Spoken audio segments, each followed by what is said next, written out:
chamado A História de um Casamento. É. Marriage Story. É muito interessante o casamento que se desfaz. O casamento que se desfaz? Olha, passei por isso 4 ou 5 vezes, acho que eu não vou ver, não. Eu já passei 3. Eu já conheço a história. Falando em filme, vocês deram uma espiada no Papillon, na nova versão? Não. Mas ouvi falar. Ouvi falar que Mas eu não recomendo. Eu vi e fiquei decepcionado, porque eu me lembro do filme maravilhoso dos anos 70 do Franklin Schaffner. Me deu saudade. Com Steve McQueen. Com Steve McQueen. Hoffman. E o Dustin Hoffman. Vocês viram? Dustin Hoffman. Grande filme. Miguel, claro. esse Papillon faz parte da sua filmografia? Imagina, eu vi o filme, foi um marco na época. É um marco, né? Aquele filme é um marco do cinema. E, além de tudo, é um belo filme, entendeu?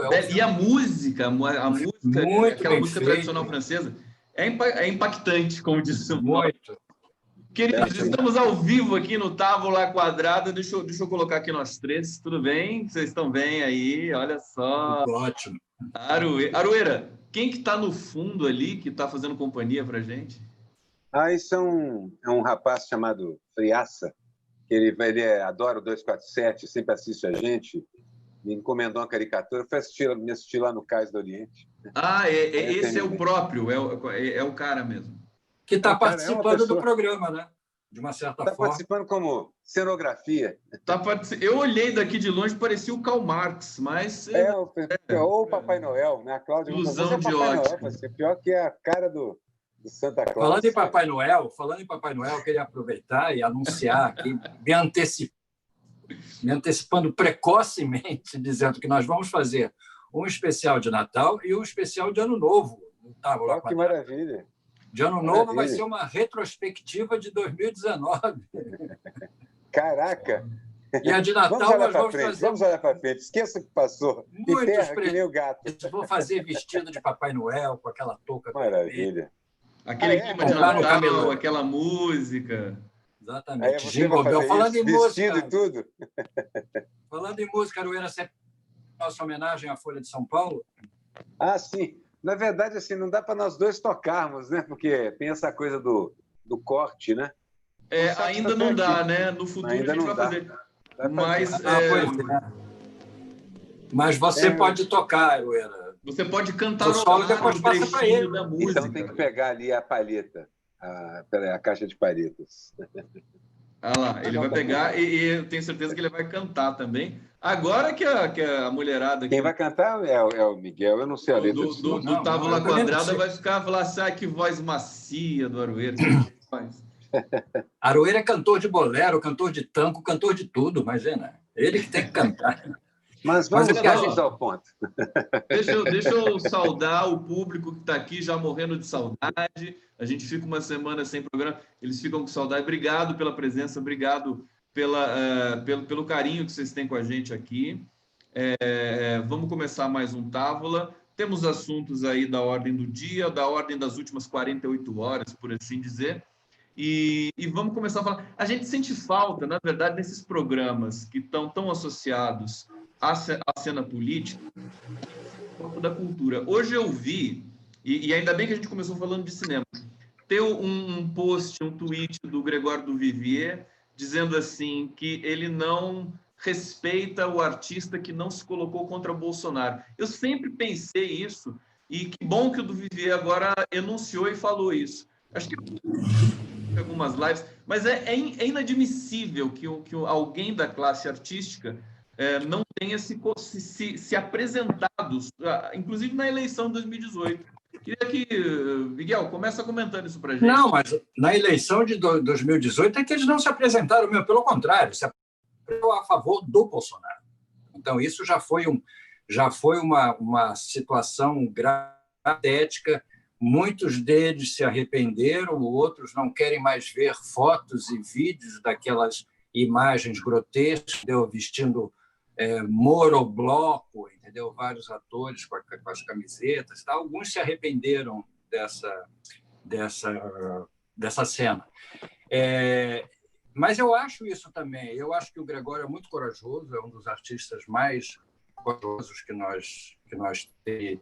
Ele diz as coisas, ele arrisca, entendeu? Ele vai em frente, opinião muito clara e consolidada sobre o que nós estamos vivendo. E eu assino embaixo também. Eu acho que hoje em dia, para você ficar... Mas eu acho, viu, Miguel, eu acho que ele se referia também ao momento presente. Quer dizer, você ainda tem uma parte da classe artística que não fala abertamente sobre Bolsonaro, sobre Moro, a gente até entender.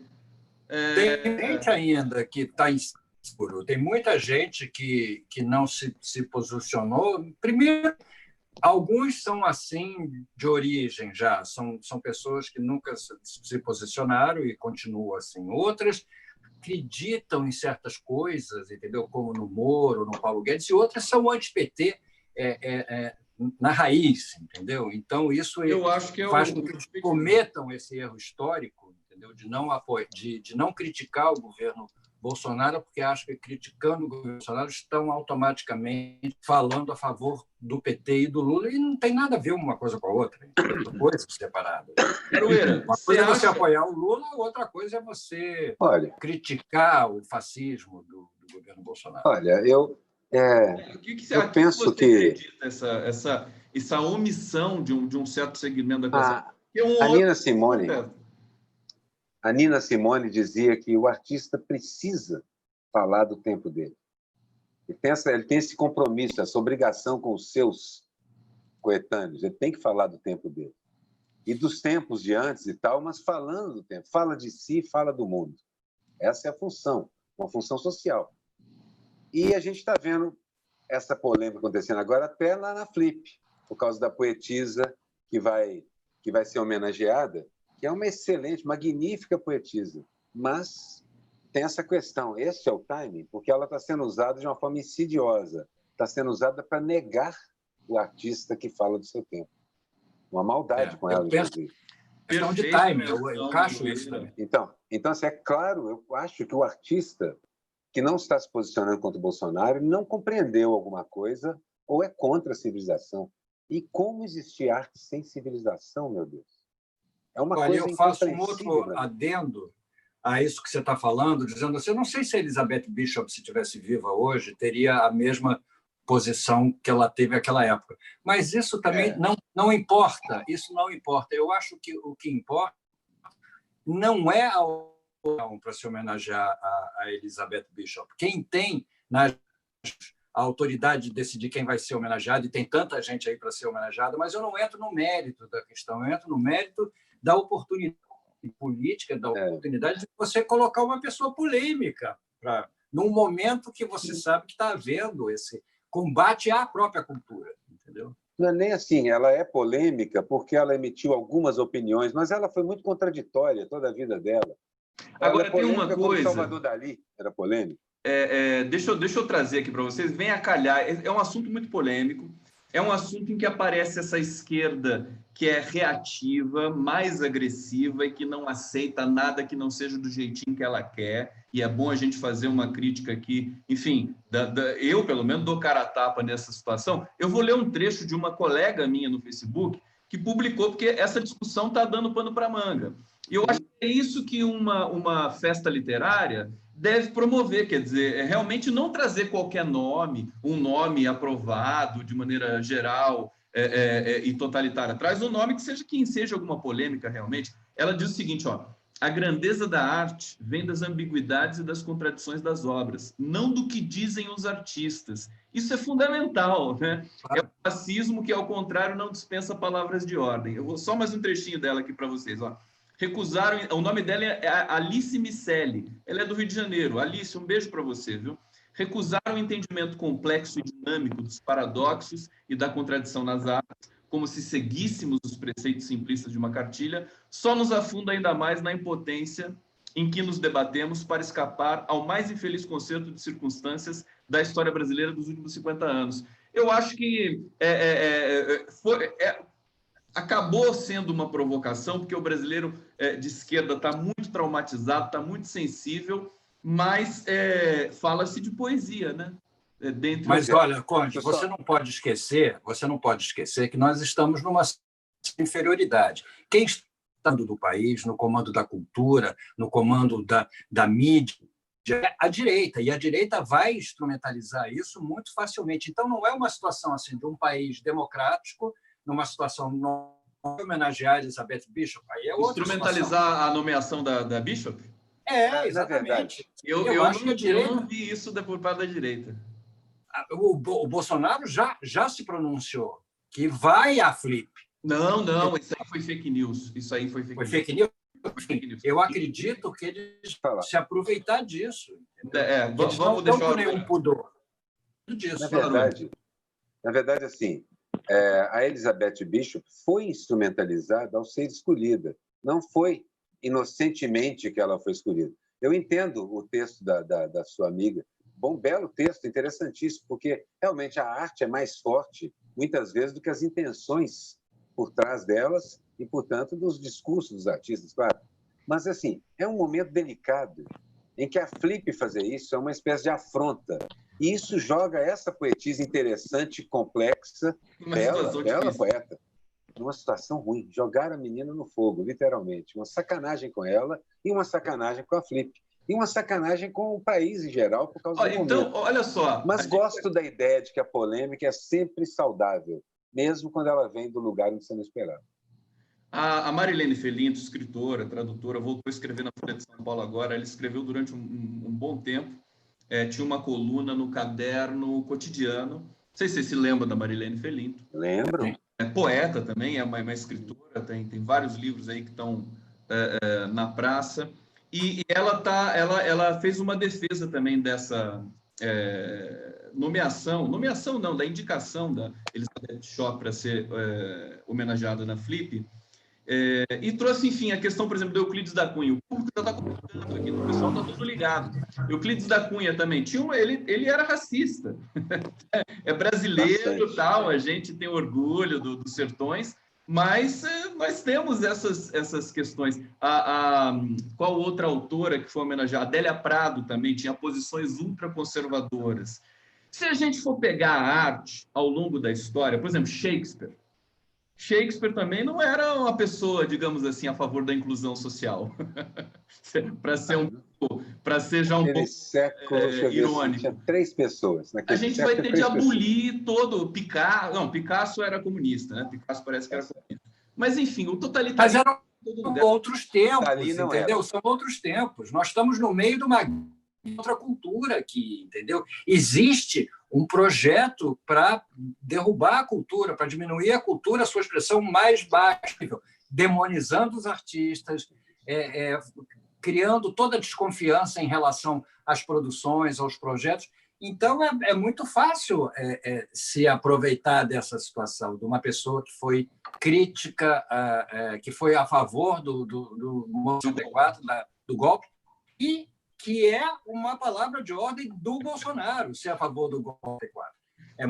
Agora, levantar a bola para eles. Não, ela não foi exatamente a favor. Não foi assim. Ela achou que foi uma revolução limpa. Ela falou depois, né? Que foi uma revolução limpa e simpática, com pouco derramamento de sangue ou nenhum, que na cabeça dela, uma moça que vivia nos salões.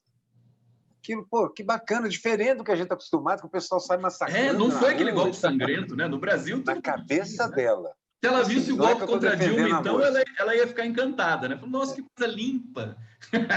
Mas, eu trouxe o assunto. É o negro de alma branca. Eu trouxe o assunto porque eu li muitos textos interessantíssimos. Esse que você acabou de ler aí é mais um dos textos interessantes. Que, assim, hoje eu acho que o Bernardo Carvalho escreveu sobre isso. Vários textos, porque realmente a poesia, a arte é vigorosa o suficiente para sobrenadar até mesmo o que o artista pensava, ela escapa. Mas, continua aí, eu tenho a posição do Miguel, de certa maneira, que é o seguinte: neste momento, uma espécie de provocação a nós, à esquerda. Como a gente a tomou, foi até interessante, porque uma parte saiu chiando, mas uma parte da esquerda refletiu sobre isso, falou assim, calma, você joga os limões na gente, a gente faz malabarismo e devolve limonada. Não é de Porque é justamente na ferida maior, que é na arte, quer dizer, que é na cultura. E a esquerda, que se diz de esquerda, digamos assim... Mas compreendo a posição do Miguel. Claro, claro, eu também compreendo. Eu acho que eu falei isso respondi para a Marilene Felinto, dizendo que eu entendo, né, é explicável porque as pessoas tenham ficado tão revoltadas com a indicação dessa poeta para a homenagem na Flip. Agora, no mínimo inoportuno. Que as pessoas ficaram revoltadas não significa concordar com as pessoas que ficaram revoltadas. Fala, Miguel. Claro, claro. Não, é no mínimo inoportuna a escolha dela. É polêmica, é discutível, entendeu? Nesse momento que é complicado. Nós vamos falar da Folha de São Paulo mais tarde. Eu queria só Miguel? Lembrar aqui. Não, eu vou fazer um elogio à Folha de São Paulo. A Folha de São Paulo incluiu seus colunistas e colaboradores o Anderson França. O Anderson França começou hoje. É uma pessoa muito interessante, ele é evangélico, de esquerda, parece que descobriu o sexo agora há pouco, está apaixonado.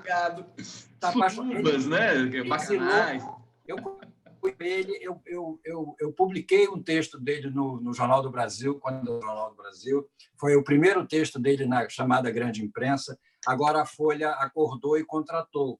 E ele está exilado, ele teve que ir embora, fugido, ameaçado pelas milícias daqui do Rio de Janeiro. Isso eu não sabia. E ele estava envolvido com a Marielle, e ele teve que ir embora, porque a família dele estava ameaçada, ele estava pessoalmente ameaçado, ele foi para Portugal, está passando um perrengue lá de falta de dinheiro, falta de condições, e ele estreou hoje na Folha com a chamada Ninguém Trepa Mais, nem direita nem esquerda. Eu já achei provocador, interessante. E ele é uma pessoa muito... Ele é uma pessoa conturbada, entendeu? De uma linguagem muito forte e que tem muitos seguidores. Tem uma turma que segue ele, muito grande, e eu acho que o Anderson França, a gente ainda vai ouvir falar muito nele. Quem sabe um dia a gente não chama ele para participar do Távola. Ele mora em Portugal, mas a gente pode armar uma rede internacional. Depressão derruba a libido. E a gente vive tempos depressivos, né? Então, não tem como evitar isso. Fale por você, não fale por mim.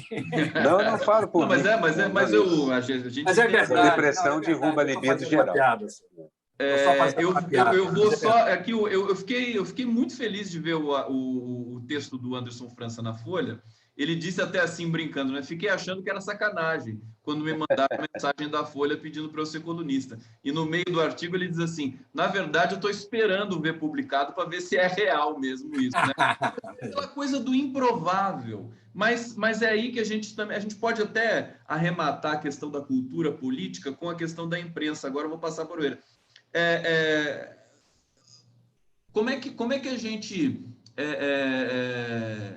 por exemplo, vê a Folha de São Paulo com uma linha editorial francamente pró Paulo Guedes, para não falar Bolsonaro, mas aí você tem alguns colunistas, articulistas, cartunistas que são, digamos, pessoas atinadas com o seu próprio tempo. E parece que estão ali meio que como a Folha, como uma hospedeira dessas potências, digamos. Como é que você explica isso, Oliveira? Hoje mesmo eu tive essa conversa no almoço com um amigo jornalista, de TV, inclusive, e eu falava isso, assim, olha, o pessoal às vezes não lembra que mesmo a pior imprensa ainda é melhor do que nenhuma imprensa. De forma nenhuma defenda essa imprensa, mas é que as grandes estruturas de imprensa...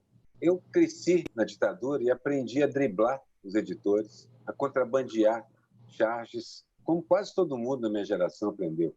Então, digo assim, e aí pelo menos sobra um pequenino espaço onde você acaba colocando alguma coisa. Quando não há nenhum tipo de notícia, é pior. A ausência da imprensa é um tipo de distopia inacreditavelmente ruim. Você não saberá de nada.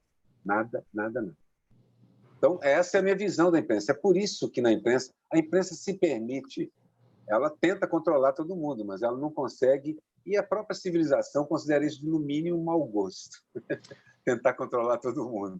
Então, ela sempre abre alguns espaços para dissidência pequenina, mas está lá. Até legitima, mas legitima pela própria essência. É preciso ter alguma imprensa.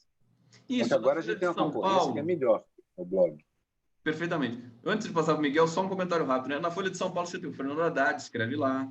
A Marta Suplicy escreveu um tempo atrás, enfim, mas também a Marta não é mais referência nesse sentido. De qualquer maneira, tem o artigo da Dilma, que é publicado, eventualmente, do próprio Lula. Agora, e você tem o Jânio de Freitas, e você tem alguns colaboradores, tem a própria Marilene Felindo, que voltou escrevendo Ilustríssima. A Mônica Bergamo.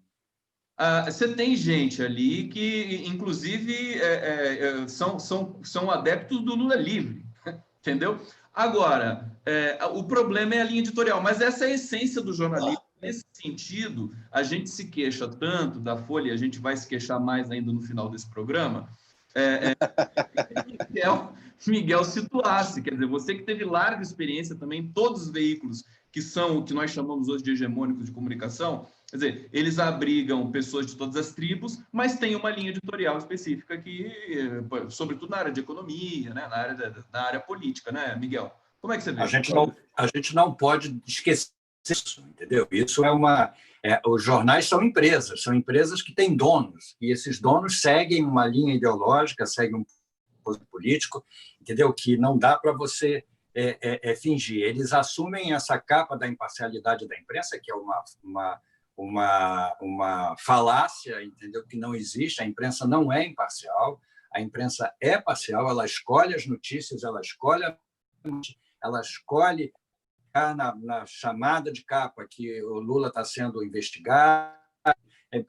São escolhas. Ela inventa as notícias, como as notícias, a entrevista que o Marcelo Odebrecht deu, ela pinçou frases, né, mascarar. Exatamente, para valorizar. Se você ler a entrevista, você vai ver que é completamente diferente. Então, a imprensa tem dono. E coitada das pessoas que são obrigadas a escrever e a engolir esses sapos todos. O Globo é a mesma coisa. No Globo, você tem muitos colunistas que pensam dentro da linha de orientação da direção do jornal. Mas eles têm o espaço deles lá. O Veríssimo, o Bernardo Melo... Como é que chama? Melo Franco. Melo Franco. Miriam Leitão, não. Miriam Leitão, não. Não. Tô brincando. A Miriam Leitão tem dias que ela acorda. Tem dias, né? Tem dias que ela está bem. Exatamente. Mas você vê que tem gente, entendeu? Tem Agora, gente. É melhor ter uma imprensa assim do que não ter nenhuma, né? Claro, não tem dúvida. Eu leio o Globo todo dia e leio a Folha de São Paulo, entendeu? Então, eu gosto de ler os jornais, eu gosto. Não, mas eu gosto. Aroeira não lê a Folha? Vamos fazer enquete. E quem lê a Folha, quem lê o Estadão e o Globo aqui no nosso público? Não, o Estadão eu não leio, eu leio o Globo e a Folha. Eu trato isso como uma espécie de vício, que eu tenho que largar. Eu dou uma olhada nas manchetes da Folha, do Estado e, às vezes, do Globo. Mas nem sequer me interessa ler o viés, as matérias são muito enviesadas. O problema dessa grande imprensa principal não é nem a linha editorial, é que eles passaram, nos últimos 15 anos, a estrangular a imprensa dissidente e vazaram para o noticiário e para a pauta a linha editorial enviesada. Isso eles criminalizam você pega a imprensa, jornais, o Washington Post e aquele New York Times, etc. Esses jornais, mesmo tendo linha editorial, o noticiário consegue manter uma certa dignidade, coisa que os jornais aqui não fizeram. Sobrou para os colunistas. A última fronteira nossa foram justamente os colunistas. No noticiário, nós perdemos todas. Eles simplesmente nos ignoram por qualquer notícia que beneficie o lado de cá. E é incrível como essa falta de compromisso acaba conduzindo o noticiário para onde eles querem, entendeu? Se você deixa de dar uma notícia, ou se você dá uma notícia de um jeito incompleto ou de um silencioso, você, de uma certa forma, uma opinião sobre a notícia, sobre a realidade, entendeu? Então, impondo uma maneira de analisar essa realidade. É o que o Globo faz, o que a Folha faz, o que o Estadão faz. Mas eu aprendi uns truques. Eu acho, assim, falando como pesquisador da linguagem, né? Qual que é o pulo do gato dessa imprensa familiar? eles produzem uma semântica muito específica deles que representa o mercado financeiro, o poder. Eu me lembro do Milor Fernandes dizendo o seguinte assim: imprensa tem que ser contra o governo, o resto é secos e molhados. Lindo, acho ótimo. Agora, defina governo.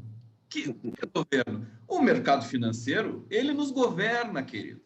Então, se a imprensa não tiver uma vocalização apontada para o mercado, por exemplo, na questão da reforma da Previdência, ela não ouviu um sindicato. Folha de São Paulo, Globo, Estadão, você não tinha a palavra do trabalhador sobre a reforma da Previdência, era só especialista economista. Fala. E isso é inimaginável na Europa ou nos Estados Unidos. Eles ouviriam os sindicatos? Claro que ouviriam. É impossível você produzir uma matéria, mesmo com todo o viés. Quem inventou essas redes de TV lá trouxeram um noticiário mais enviesado. Aquelas redes ultradireitistas lá, né? Mas isso é diferente. O jornalismo clássico que a gente conhece lá é muito mais decente. E, por causa disso, tem uma sobrevivência maior na internet, porque a tal da credibilidade acaba valendo na hora de você conseguir que o cara pague a assinatura. Você não pode. Fala, Miguel. Não, você pode discutir a reforma da Previdência, que foi uma coisa que tomou conta do país, sem ouvir, com o mesmo espaço, quem é contra, entendeu? E não houve isso. Houve o pessoal todo assumiu a favor da reforma da Previdência e você ficou sem ter o outro lado para poder, inclusive, tomar uma posição. Entendeu? E aí que fala, Aroeira, vai lá. A tirinha do Armandinho, maravilhosa. O Armandinho vendo TV e fica assim. E agora traremos 3 opiniões sobre esse polêmico assunto. Um que é a favor, um que concorda e um que acha que deve ser feito agora. O mais rápido possível, né? Exatamente. E aí que vem esse pulo do gato. O que eles fazem para tentar passar uma impressão de que produziram o contraditório? Aceitam um artigo de um pensador, tal, que é contra a reforma, deixa lá no cantinho, tal, ninguém fala nada, não tem repercussão. Bom, antes de retomar, a gente trazer aqui os temas, o pessoal do fazer o gancho. Está falando, muitos comentários, eu quero agradecer muito vocês que estão aqui acompanhando o Távola Quadrada, Anália Torres, Gal Fragoso, Biblos, Dora Ron, que não vai dar para ler todos, Ângela Maria de Freitas, José Ascânio dos Santos. Deixa eu achar aqui, porque tem comentários interessantes aqui sobre o nosso tema. Só localizar.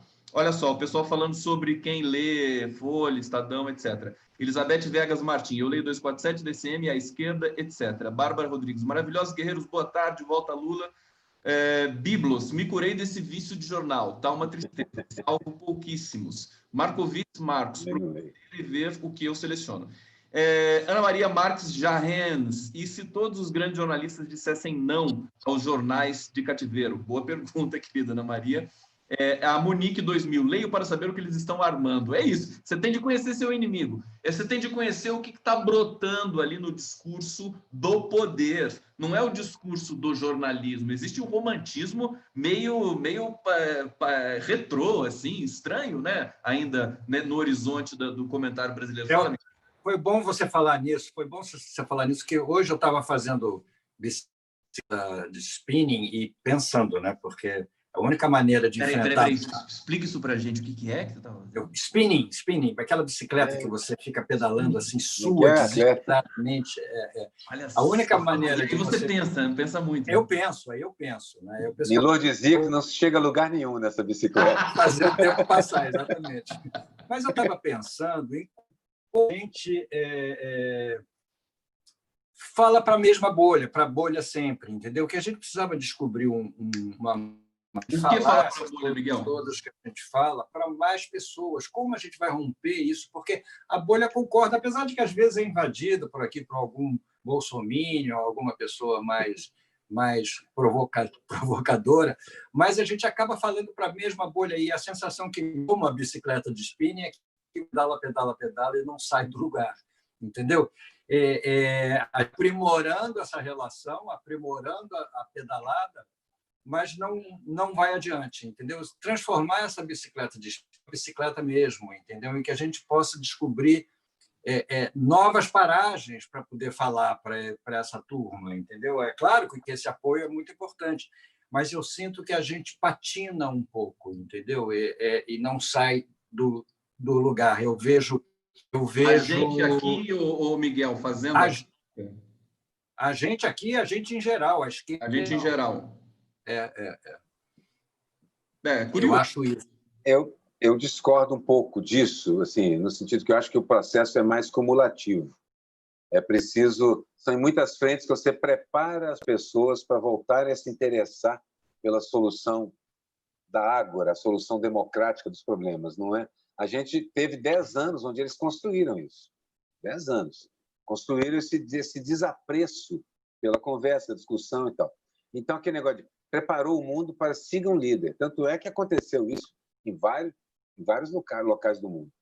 Então, assim, eu acho que, na verdade, agora que a gente está tomando o pé disso e revertendo, inclusive, com novos meios, novas mídias, literalmente. A própria esquerda, não é que ela esteja patinando, mas há muito tempo que eu não tinha... Se você parar para pensar, os últimos 5 a 10 anos, a gente teve o trabalho do Piketty, revistas feitas a Jacobin, o surgimento do Bernie Sanders. De certa maneira, a esquerda mundial começou a entender o mundo de forma mais dinâmica. Então, apesar das grandes derrotas que a gente andou sofrendo, inclusive alguns equívocos tremendos, por exemplo, apoiar a revolução, tirar o Shah na Pérsia, foi um desastre para o mundo, na verdade. E assim por diante, a esquerda deu uma melhorada. Eu acho até que ela deu uma melhorada, em parte por causa de mídias novas, mas em parte por causa da geração que foi sentar em frente ao G7, lá em Seattle, e por assim por diante. Eu não acho que a esquerda... Eu acho que a esquerda melhorou, sim, e muito. Que você é mais condescendente, entendeu? É mais pacífico em relação a isso, tem mais paciência, talvez, em relação... Talvez tenha um lado espanhol aqui um pouco mais revoltado, mais impaciente, mais intolerante. Mas eu acho que a esquerda mudou, sim, e essa esquerda que está aqui, essa esquerda que acompanha a imprensa alternativa, essa esquerda que está aprendendo, que está ouvindo, entendeu? Só que, às vezes, essa crise de pedalar e não sair do lugar. Entendeu? Posso fazer um comentário rápido aqui, queridos? É o seguinte, eu vou fazer que nem o Rodrigo Maia, não sei, eu vou concordar com os dois. Ou então, assim, eu vou discordar dos dois. Porque quando você concorda com os dois, você também discorda dos dois, né? Claro. Entende a questão dialética? Mas, assim, só para... Eu tenho a impressão, sinceramente, concordo com o Miguel no seguinte sentido. Eu acho que o que se produz na chamada mídia alternativa e no próprio segmento de esquerda político, como sobretudo depois que o Lula saiu da prisão, que mudou o cenário, eu acho que gira em falso, acho que é perigosíssimo, está cheio de armadilhas. Por outro lado, você tem essa direita que produz um sentido apodrecido. Eles são assassinos de sentido, né? Para dizer que vão estimular a violência, eles estimulam a violência. O Bolsonaro chama a Greta Thunberg de pirralha, aquela pistolagem. E aí, o que eu queria dizer? Eu acho que nós vamos ser atropelados, todos nós, esquerda e direita, por uma nova ordem daqui a pouco. E o daqui a pouco que eu falo é histórico. Acho que daqui a alguns anos a gente vai ter a reciclagem vai ser... Isso é tradicional da história. Quer dizer, você está dando aquele embate terrível, de repente vem uma onda e leva todo mundo... Lembra que a gente falou disso na outra live? Exatamente assim. O que faz esse movimento criar essa massa crítica e explodir é uma coisa. O papel da direção é estar, primeiro, dar toda a informação que puder a esta massa. Segundo, estar preparada para apontar a direção e ter meios para explicar isso quando acontecer. Quem acompanha a história das revoluções da esquerda é assim, não tem outra maneira. O leninismo dizia isso, mas todo mundo diz isso de uma forma ou de outra. Esteja preparado e aponte as direções. Essa é a função das direções. Porque a gente também não controla, essa massa é poderosa demais, ela é realmente mais forte do que a gente. Você falou exatamente, por isso que eu pedi para falar. Você tocou no ponto. Passa por cima, a não ser que você esteja preparado para surfar isso e apontar a direção. Miguel, e vai acontecer. Nós ainda estamos tentando medir quando, mas que vai acontecer, vai. Nós sabemos. Eu acho que aconteceu em toda a América. Eu acho que vai acontecer e a gente tem que ter noção exata do nosso papel dentro disso, entendeu? Eu me coloco muito como parte, entendeu? Eu jamais me colocaria como mentador dessa onda, ou teórico dessa onda, ou nós somos essa onda também, entendeu? Essa onda tem que partir de todos e juntos iremos chegar na praia, entendeu? Porque senão a gente se coloca numa posição muito elitista em relação à própria onda, entendeu? Mas nós somos aquele pessoal com faixa luminosa dizendo assim, a saída é ali. Entendendo? Nós somos aquele... Temos que ser, gente, a parte que pensa da sociedade, e não estou falando que somos classe média, estou falando da Renata Souza, do pessoal na favela, em todo lugar. A parte que pensa na sociedade tem que estar pronta para assumir na hora que acontecer, porque vai acontecer. Agora, Ruer, Miguel, senão é o caos. O que é angústia? Eu acho essa tese do acúmulo, eu acho ela interessante, acho ela muito consistente, mas até pela esquerda gostar de conteúdo e tudo mais, a gente chega num momento de limite, assim, chega de falar, chega de analisar e vamos para a ação. O problema é que a ação também é discurso, e discurso também é ação. Aí a gente entra em outras ramificações. Agora... Vamos para a ação. Sim, vamos. E... Isso, que a gente explica demais. O brasileiro adora uma explicação. Toda a nossa... Nós estamos aqui hoje. Veja, por que o Lula curtiu o Távola Quadrada? E muita gente fala que é o programa preferido da cena da imprensa alternativa. Porque é diferente. Porque a gente não está aqui com teses acadêmicas, a gente está sentindo, a gente está falando de arte, das nossas impressões, da nossa vivência, a gente está arriscando alguma coisa. Então, eu acho que é uma maneira até de a gente valorizar o Távola Quadrada, que é um programa que foi ganhando uma linguagem, eu estou muito feliz que vocês também estão, a gente vai desdobrar isso, inclusive falando para o nosso público aqui, para outras cenas, para outras vertentes, inclusive fazer shows ao vivo, quem sabe, né? Vamos fazer?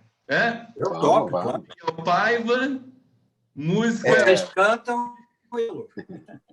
Miguel faz letra. Miguel faz letra. Aliás, o Miguel já fez muitas, parceiro de muita Rodrigues, gente. Né, Miguel? Zé Rodrigues, muito, Já fiz muitas vezes.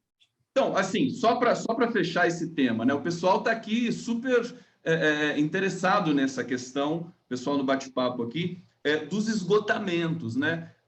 E a impressão que eu tenho, sinceramente, essa coisa, a esquerda está nostálgica, não está olhando para o futuro, isso é perigoso, está olhando para foi ótimo o que aconteceu, foi lindo o que aconteceu, mas se não trouxer um ingrediente novo para essa cena do discurso, queridos, vai ficar difícil.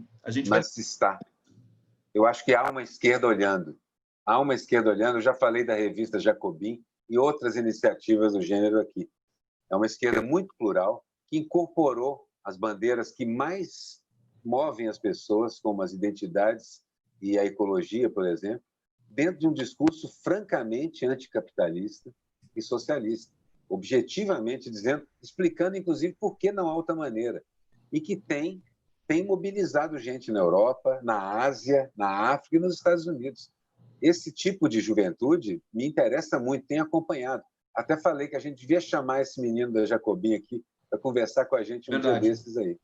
Então, assim, eu vejo que há, sim, esse tipo de novidade, mas concordo com a ideia de que a esquerda velha é muito difícil, é um transatlântico pesado, é um paquiderme, é difícil de apontar para as direções, de compreender algumas coisas básicas, principalmente a modernidade do discurso. Assim, você vê, eu fico assistindo o Reinaldo Azevedo, às vezes, e ele tem, até na forma de apresentar o programa, sentado ali com o pessoal levantando, pegando papel, mostrando coisa para ele, tirando... Pô, bacana, aquilo tem tudo a ver com o que... Percebe? Até bobagens no enquadramento, o fato da gente fazer um programa diferente, a gente fala sempre que mesmo na esquerda a gente vê o programa básico, câmera olhando as pessoas, pessoa parada sem fazer nada. Dá para ser dinâmico de muitas maneiras, a expressão corporal é discurso também. Então, Miguelito, meu amigo. Eu estava assistindo ontem, eu sou o nosso homem na Globo News, né? Estava assistindo ontem Nosso infiltrado na Globo News. Eu estava assistindo um debate sobre a liberação do canabidiol, né, pela Anvisa. Aí lá vem o Miguel Paiva com esse canabidiol de novo. Não, a gente sabe. Falar de maconha. Pois é. Aí estavam discutindo. Aliás, vi a minha liberação, a Anvisa para eu importar o meu canabidiol pessoal. Mas é um debate sobre enquanto não liberarem o plantio, não muda nada, porque é o seguinte: enquanto não liberarem o plantio, continua das grandes empresas, dos laboratórios, de quem for. Foi pró-laboratório a decisão. Né? Exatamente. As farmácias, os laboratórios. Já tem gente que era ex-dirigente de laboratório que está entrando com um processo para conseguir liberação para plantar. Então, há todo um movimento aí que está sendo muito bem controlado, entendeu? E aí, para debater, um deputado do Novo, de Belo Horizonte, de Minas, um deputado que é responsável pelo projeto de lei para a liberação do plantio, um rapaz jovem e tal, e o ministro Osmar Terra. E o que ele estava fazendo ali, eu não sei, porque é o seguinte: os comentaristas da Globo News até diziam para ele assim: mas, ministro, não adianta você conta já falado do canabidiol, você está sendo conta, está perdendo tempo. Então, como é que chama Osmar Terra para debater com um deputado, mesmo que seja do Novo? Vai ver que é pelo campo semântico do terra, né? Terra, plantio. Pois só pode ser isso. E ele não conseguiu dizer nada de interessante, ele só dizia que a maconha é a porta aberta para as outras drogas, para a criminalidade, um discurso completamente ultrapassado, entendeu? E a Globo News acha que está fazendo um grande favor, grande papel para a informação. Não está. Está dizendo que o coitado do deputado jovem lá fica... Ele até se saiu bem, mas ele fica um pouco intimidado, né, por aquela figura meio sinistra. O Fernando Brito chama ele de Osmar Terra de Ninguém. Deixa eu ver comentários dos nossos... Então, você vê como aí a informação está completamente à deriva, né, digamos, entendeu? Você não sabe nem como dar um leme a essa informação.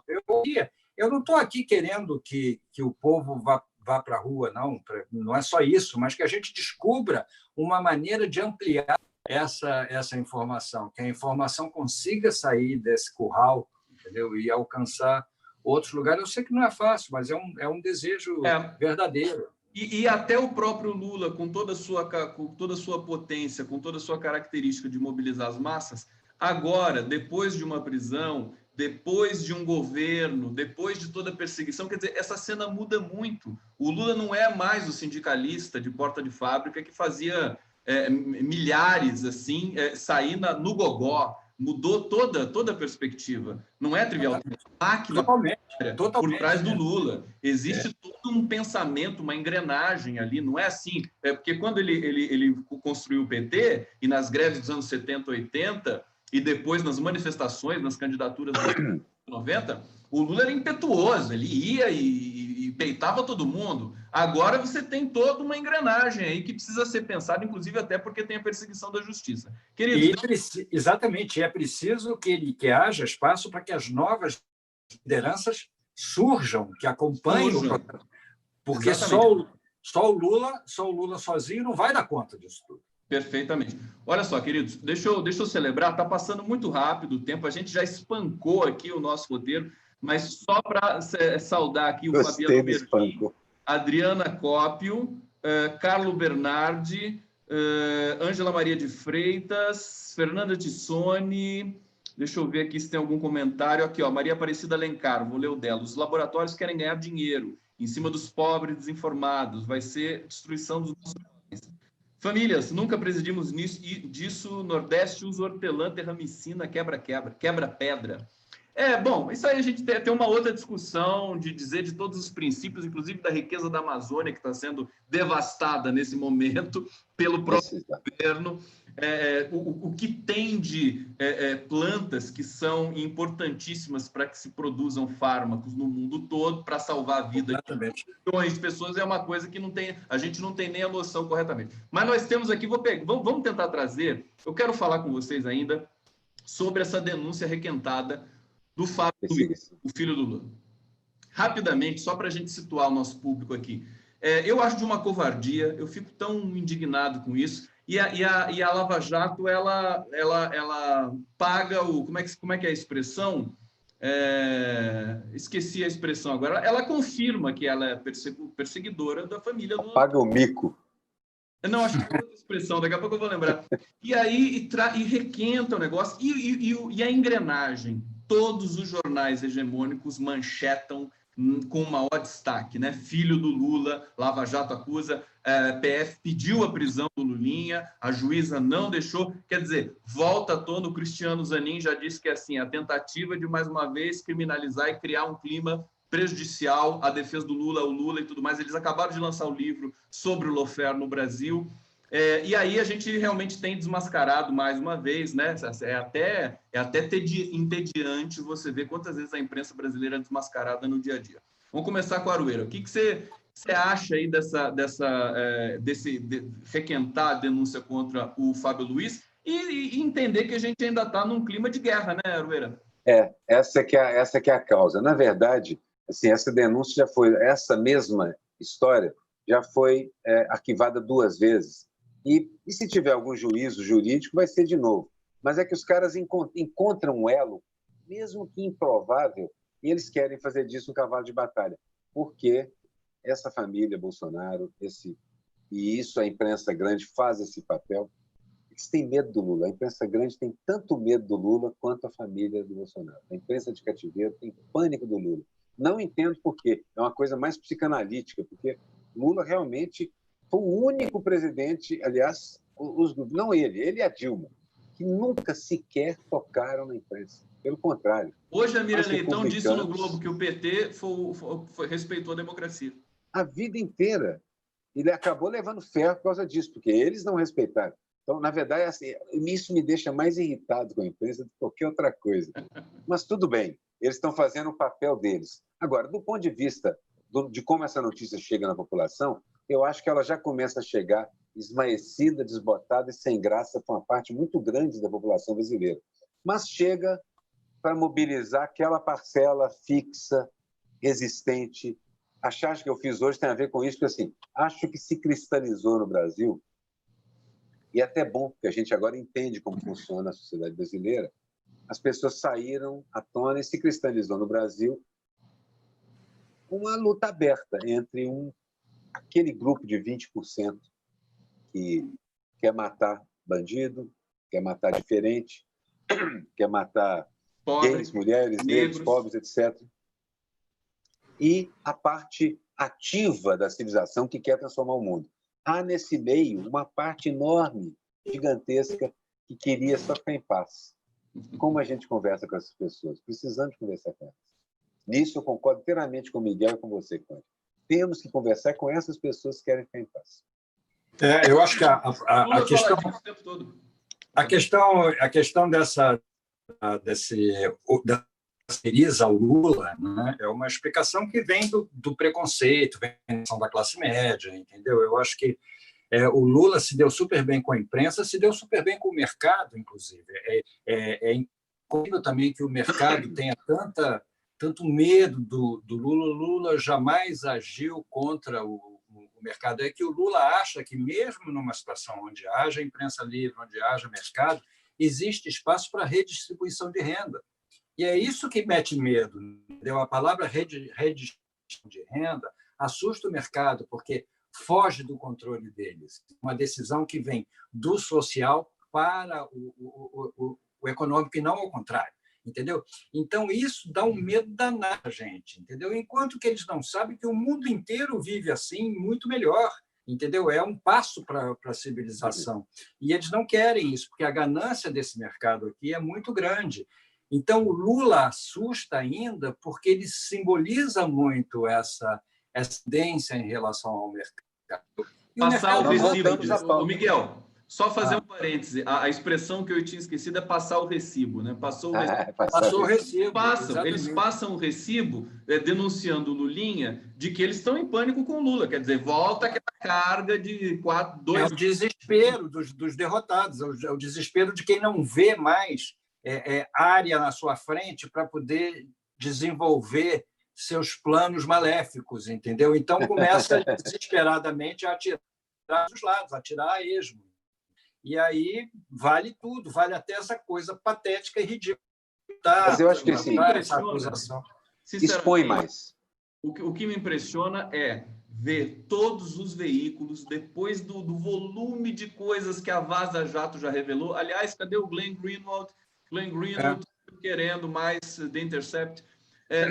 Depois de tudo que foi dito, depois da decisão do STF, depois o Deltan Dallagnol tem 20 denúncias, eles simplesmente pegam e manchetam isso na maior tranquilidade. Eu acho que realmente devia ser destacado, mas agora, com aquela cifra semântica de dizer assim, a operação, né, suspeita por isso, por aquilo, denunciou mais uma vez, sabe? Trazer algum tempero crítico para, né, não ser simplesmente sócia da Lava Jato mais uma vez.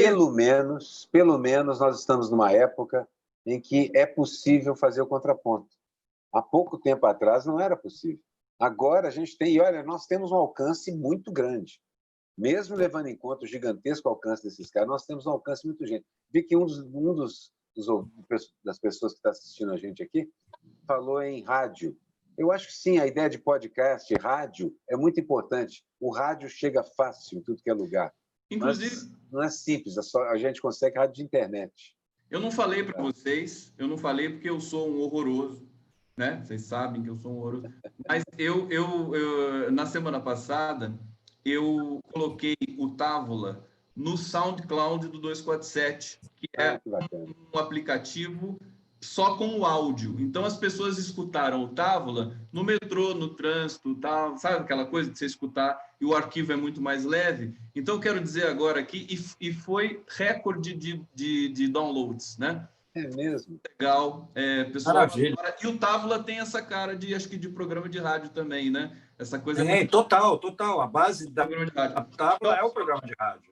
Só aproveitando que o Arueira tinha falado. Arueira, se você quer complementar, querido, o que você estava falando, desculpa. Não, pode falar, hein? Vamos passar para o Miguel, então, que daí eu vou trazer outros temas aqui para a gente ainda fechar o nosso Távola, né? Bom, falando dessa situação... Lembrei. É só o seguinte, na verdade, parte dessa denúncia, ela expõe muito mais a Lava Jato do que qualquer efeito. Ela, para aqui, para o lado de cá, não tem. Me incomoda saber que os jornais, sabendo que estão fazendo a coisa errada, vão sacudir isso. Mas também, eles sabem, mas eu sei, conversei com 2 jornalistas do ramo hoje, até os nossos, os de esquerda, entram em pânico quando essas notícias chegam lá. Eles têm medo de que isso seja alguma coisa. Não e tem mais um detalhe ainda. Mas eles têm medo. De notícia tem efeito viral. Quer dizer, tudo acaba... Eles vivem dentro da redação e é muito mais assustador. Eu tenho um alívio de não estar mais dentro dessas redações opressivas de direita, horroroso. Ainda bem que eu não estou mais. Mas não é muito mais interessante você trazer novamente a desconfiança dos filhos do presidente Bolsonaro do que do ex-presidente Lula? É muito mais interessante, eles estão aí com um assunto muito mais palpitantes, entendeu? Com temas muito mais quentes, com crimes muito maiores, entendeu? E tem efeito viral muito maior. Estão aí na boa. E como se diz na gíria, todos eles estão devendo. Vamos fazer um pequeno set aqui rapidinho, uma notícia importante de hoje, que é a posse do Alberto Fernandes na Argentina. O discurso de posse dele foi bonito, dá uma inveja danada, né? Putz, democracia, né? Que saudade, né? Desse troço aí que a gente chamava de democracia. Ele diz uma coisa muito forte que primeiro, que é o discurso do Lula, né? Tem a ver toda a sociedade, né? Vamos governar para toda a sociedade, mas aqueles que mais precisam, os últimos, né? Ele chamou dos últimos. Nós vamos tratar com mais cuidado e com digamos, privilégio não, mas com mais atenção. Dedicação, né? Com dedicação. Vocês viram isso? Como é que vocês veem a posse do Fernandes? Momento para a América Latina. Eu, pessoalmente, acho que ele vai dar um show de governo, porque ele não encarna justamente a personagem de esquerda como a Cristina Kirchner. Ele dialoga com todos os setores e acho que ele vai ser beneficiado por isso profundamente com a sociedade argentina, que é heterogênea também. Eu me surpreendi muito com a atitude dele desde ontem, conciliadora, inclusive ao Brasil, entendeu? Uma atitude que dá um tapa de luva de pelica na cara do Bolsonaro, entendeu? E mostrar como é que se trata diplomaticamente com um país vizinho, entendeu? Que não é uma briga de bairro, não é uma briga de clube, não é uma torcida, entendeu? Uma contra a outra. São presidentes de um país, entendeu? Então, isso já me pareceu bastante maduro da parte dele e interessante. Quer dizer, eu não li o discurso, nem ouvi, vou ver agora. Eu acho que para nós é uma grande tranquilidade, entendeu? A Argentina está sendo governada, será governada democraticamente, entendeu? Isso para nós já é um alívio saber que ali ao lado existe um país democrático. Vamos ter pelo menos uma referência, né? Exatamente. Arueira. Que vai incomodar o Bolsonaro, vai causar um calor profundo, inclusive com o sucesso deles, né? Que é exatamente, muito... Exatamente. Eu canto um bolero chamado Tu Me Acostumbraste, e no meio do bolero, em vez de solo, coisa assim, eu faço um recitativo, onde eu, incorporando o argentino, começo a dizer por que a Argentina é melhor. Você vai ter que fazer isso aqui. São tantas bibliotecas. Hoje vai ter... El Papa es argentino, pero Macri também é. Mas sim, por supuesto, nós ganhamos allá. E aí digo, e sim, por supuesto, Maradona é melhor do que Pelé. E aí volto. Sutil, legaste a mim. Então vou fazer isso, vou cantar isso no domingo em homenagem à Argentina. Vou incorporar o presidente no argentino e a Cristina na música. Que beleza, olha só. Eu adoro e aí, nossos irmãos argentinos. Você me lembra essa história? A Gleisi Hoffmann fala muito, o próprio Lula fala de comparar o Lula. A gente tem um Pelé e não vai colocar em campo o Pelé para falar do Lula. Eu acho uma sacanagem comparar o Lula com o Pelé. O Lula é muito melhor que o Pelé, pelo amor de Deus. Que papo é esse? Pelé é um grande craque, mas putz, eles não consideram o Pelé o melhor jogador do mundo. No recitativo eu Pelé... digo Maradona é muito melhor persona do que Pelé. Às vezes eu acrescento assim. Gente, essa história... O que você acha de comparar o Lula com o Pelé, Miguel? Não, eu acho um sacanagem, despautério. Né? Eu acho um despautério total. Não tem nada que trazer o Pelé para hoje. O Pelé, coitado, o Pelé foi um jogador excepcional, de fato, eu acho que continua sendo. Você vê é que nem a Elizabeth Bishop, né? Quer dizer, exatamente. Você vê o filme do Pelé, dos gols do Pelé, é um espetáculo. O Pelé é o máximo, entendeu? Agora, não tem nada a ver trazer o Pelé numa situação... Romário. Eu gosto mais do Garrincha. Sempre disse. Romário sempre disse. Romário sempre disse. Pelé calado é um poeta. Ele sempre dizia. Pelé calado é uma Elizabeth Bishop. É uma Elizabeth Bishop. E pior é que o Romário calado também é ótimo. Também é ótimo, né? Gente, mas que situação, essa coisa da arte, do futebol, né? É muito louco. Eu acho uma sacanagem essa coisa do Lula de compararem ele com o Pelé. Aliás, eu queria fazer metáfora, foi dicionarizado praticamente. É bom de bola, é o Pelé. Queria trazer uma notícia rapidinha aqui que eu me lembrei agora, que a Ivete Sangalo não deixou o Witzel entrar no camarim dela, no teatro. Entendeu? O Witzel foi lá fazer média, ela não deixou, ela não permitiu que ele entrasse. Entendeu? O que prova que essa bolha pode aumentar, né? O Witzel não está com sorte, né? Na final da Libertadores, ele ajoelhou, né, pro Gabigol, e o Gabigol... Ignorado. O Gabigol é de esquerda, porque o Gabigol é bolsonarista, mas o Gabigol deixou ele ali com a broca. Depois o Gabigol fez uma foto com ele, entendeu? Mas aí não tem graça. É outra situação. Aí é outra situação. Olha só, vamos para mais um tema aqui. Vamos falar da pesquisa da Datafolha um pouquinho, porque a pesquisa... ela criou um cenário diferente, criou um calor para o governo, por incrível que pareça, ou enfim, é assim mesmo, as pessoas... a pesquisa do Datafolha tem credibilidade, vamos entender isso, e os dados, eles traduzem realmente, né? O que os dados colocam lá? Que é inclusive o eixo do nosso programa aqui hoje. É Lula versus Bolsonaro. Você não tem outra situação no Brasil. Você tem gente correndo por fora com muita dificuldade. E é por isso que a imprensa não quer o que ela chama de polarização. Mas, ao mesmo tempo, o que você tem? Você tem a erosão do Bolsonaro na sua imagem de ser contra a corrupção, o que é um absurdo, mas a gente sabe que de absurdos são feitos a opinião de um país como o Brasil.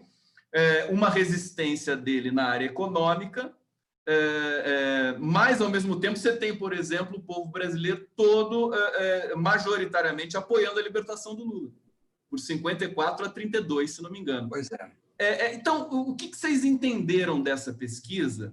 E o que aponta para a gente, como perspectiva, assim, para os próximos lances no xadrez político aqui no Brasil, começando com Arueira e depois...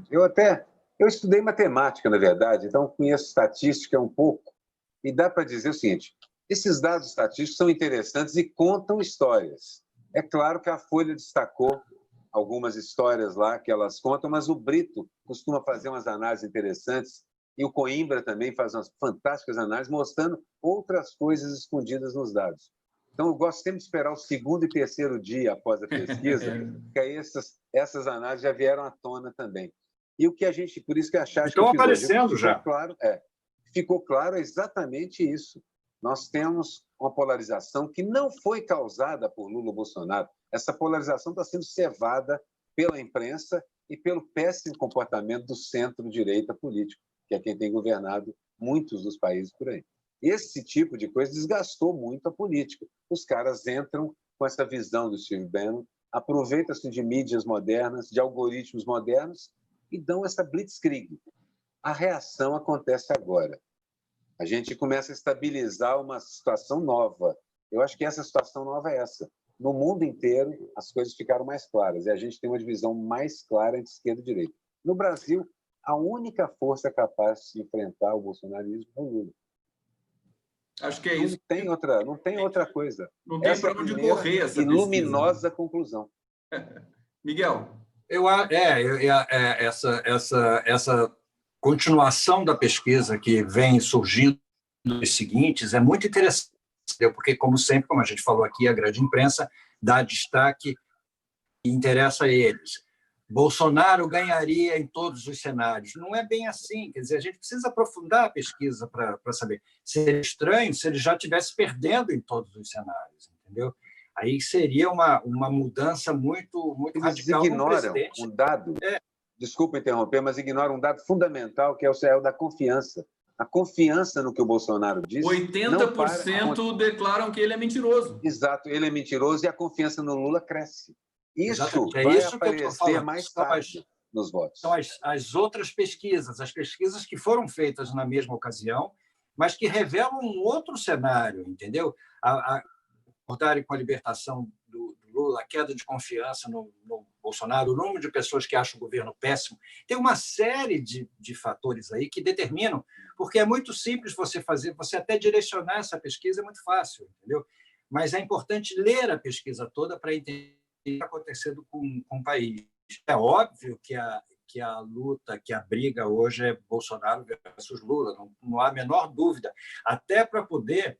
Mesmo que o Bolsonaro não seja o candidato, mesmo que o candidato seja o Moro, essa turma é a turma de lá contra a turma de cá, entendeu? Mesmo que o Lula não seja o candidato, que ele indique alguém, é essa a essência que vai... Mas aí muda tudo, hein? Mas não está garantido que ele vá ser o candidato.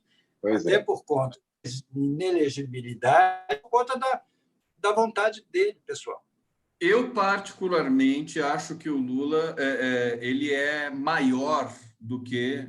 Já em 2018, eu pensava assim, é maior do que uma candidatura à presidência da República no Brasil. É que o Lula tem tesão para ser presidente do Brasil. Vocês não têm ideia de como homem... Quer dizer, posso imaginar.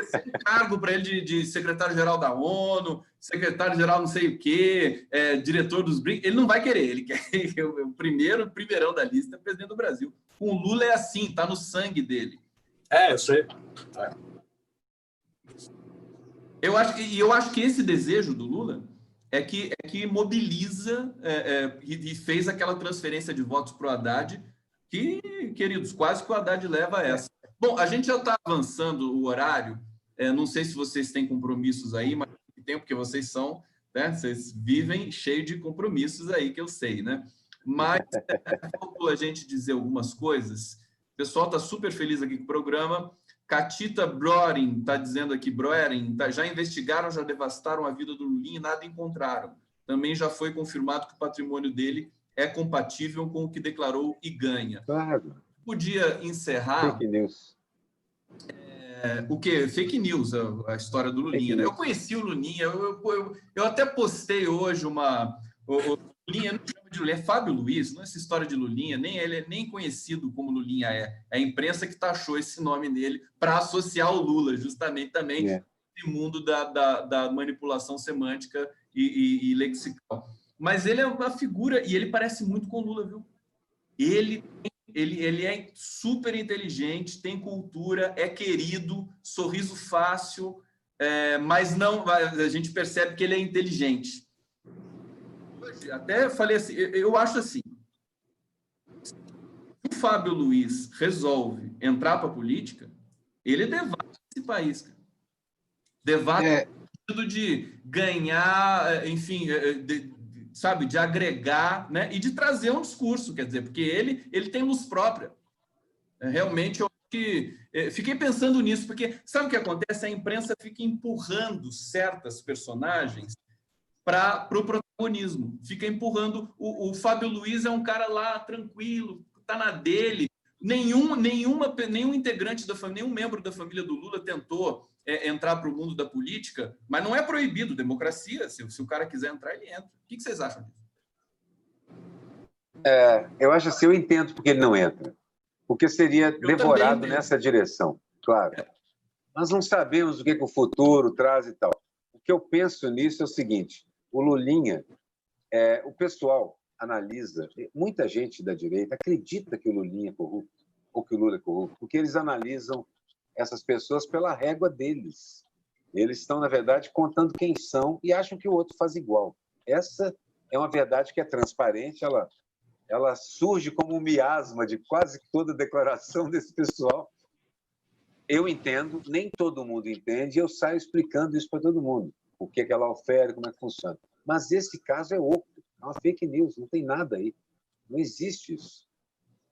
Então, não sei como isso pode prosperar. De Atibaia, a própria família Bittar já veio isso declarar várias vezes. Quando você vê o depoimento do Jonas Bittar, que é o filho... porque o Bittar fica até era envergonhado. sócio de uma empresa. Então, as conexões são...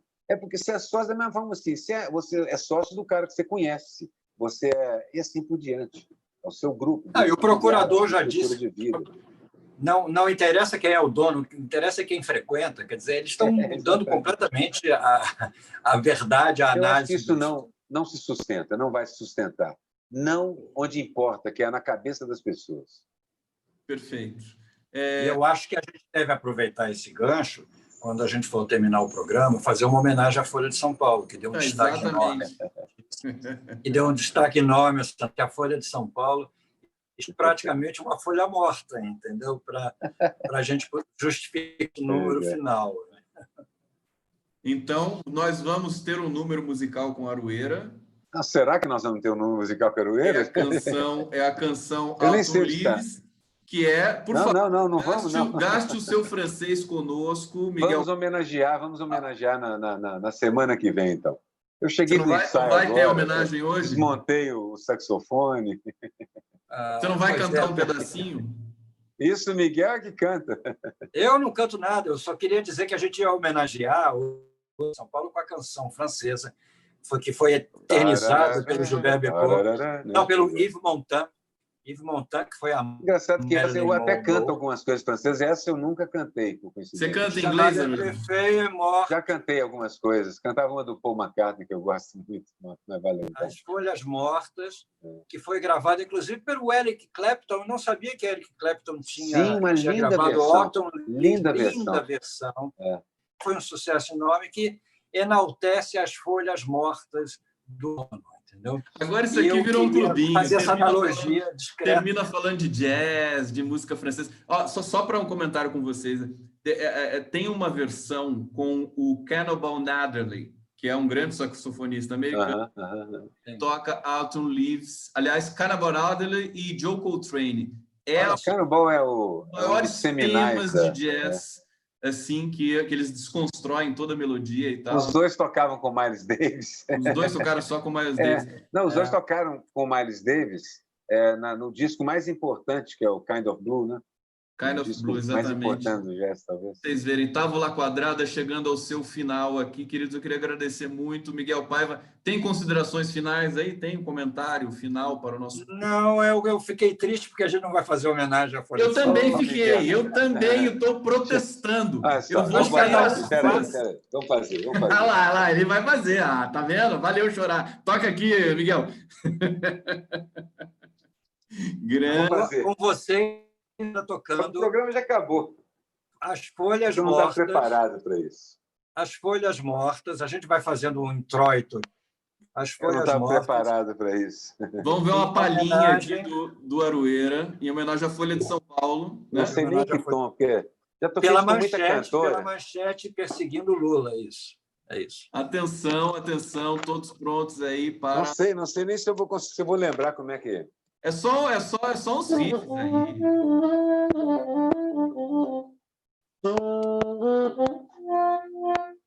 Espera aí que a palheta ainda não se preparou. Não. Olha, é um palheta já Dexter tá Gordon, sequinha. né? Esse Aroeira. Mas já deu uma palhinha. Beijou a palheta.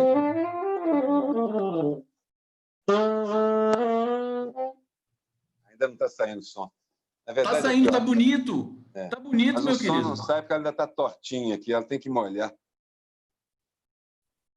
A gente espera. Segredos de um saxofonista.